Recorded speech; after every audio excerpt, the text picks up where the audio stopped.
In my last series of lectures, I introduced you to the idea of the celestial sphere. From our vantage point here on the spherical Earth, when we look out into the universe, for all practical purposes, it looks like an enormous sphere. Now, this is, of course, just how it looks. It's just perspective, but the ancient Greeks took this to be a literal interpretation as to how the universe is structured, and this then forms the basis of their cosmology. They attempted to use the celestial sphere to explain celestial motion. The simplest type of motion to notice, first of all, in the sky is what is called diurnal motion. Diurnal motion is the daily motion of the sun and the stars. For example, if you watch the sun over the course of the day, it appears to rise in the east, cross the sky from east to west, and then eventually set in the west. Do the stars at night do the same thing? Absolutely. It's just a little bit more subtle, of course, because the stars are so dim compared to the brightness of the sun, but the stars do exactly the same thing. They appear to rise in the east, move from east to west across the sky over the course of the evening, and then eventually set in the west. Once again, this type of motion is referred to as diurnal motion. In order to explain diurnal motion, however, we first of all have to define some points on the celestial sphere. These points were defined by the ancient Greeks, and we still use them today because it informs essentially the entire basis of our navigational systems.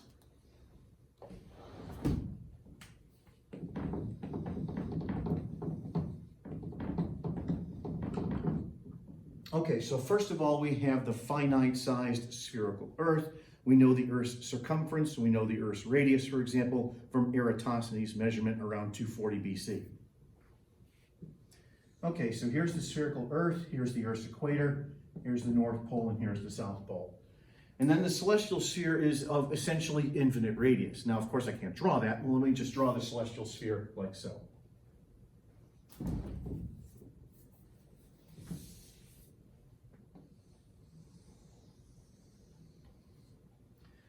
Okay, and then there are several points on the sphere that are defined in the following manner. They are projections from the surface of the Earth onto the sky.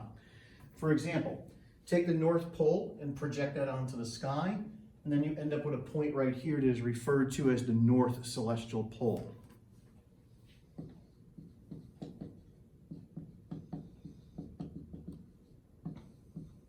Okay, now I'm going to abbreviate that here very simply as NCP.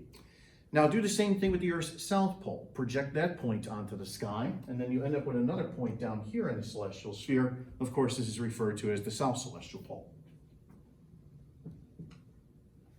And then lastly, do the same thing with the Earth's equator.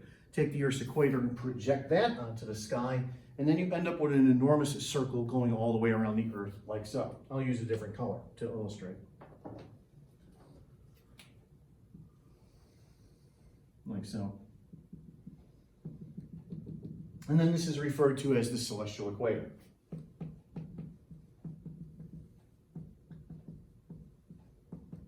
Which I'll abbreviate as CE. Okay, and then we have a point on the sky. Let's say that we have a star. From our perspective here on the surface of the Earth, all of the stars, for example, look like they're on the inside surface of this sphere. So let's say it right here, for example, is a star. And then what happens over the course of 24 hours as the Earth rotates? Well, we would then see that star trace out a circle. We would see it trace out a circle that is parallel to the celestial equator, and this is referred to as the star's diurnal circle. Like so.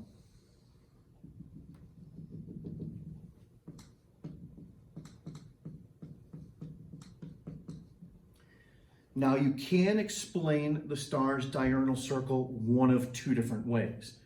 First of all, you could assume that the Earth is stationary at the center of the celestial sphere, and then the entire celestial sphere is rotating around the Earth like so, once every 24 hours.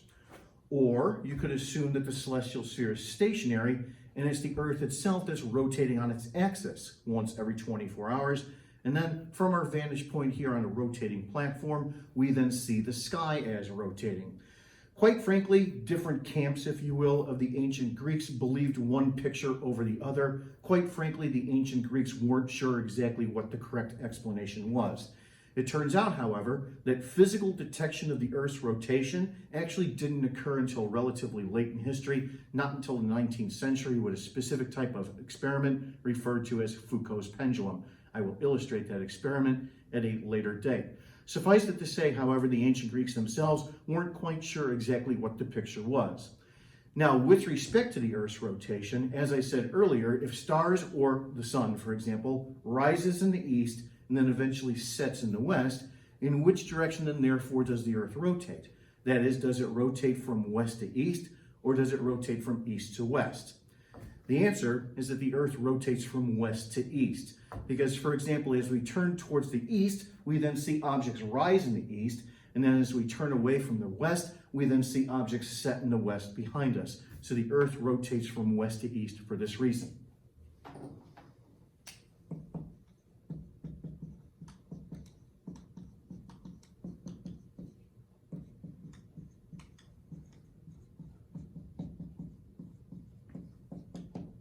Now, if you're having trouble picturing this on this drawing, here's a 3D model that will help us. Let's say, for example, that I have here this sphere to represent the Earth, and what I've drawn here in marker is the Earth's equator. And then I'll go ahead and position the Earth like so. Here's the North Pole, here's the South Pole, and then if you're standing here and you walk in this direction, you're walking towards the south. So then therefore, this direction here is to the west, and this direction here is to the east. And then therefore, as the Earth rotates like so, it rotates from west to east, completing one rotation every 24 hours. From our vantage point on a rotating platform, we then see the celestial sphere as rotating. We then see the star trace out its diurnal circle that is parallel to the celestial equator. Now, under the right circumstances, you could actually photograph the Earth's rotation by taking what is referred to as a star trails photograph. I have a short screencast prepared for you in today's folder that illustrates a star trails photograph. Go ahead and pause this lecture here at this point and then take a look at that screencast. Okay, now that you've watched that screencast, the next task is to use this idea of the celestial sphere to explain why the sky looks the way it does from any vantage point on the surface of the Earth.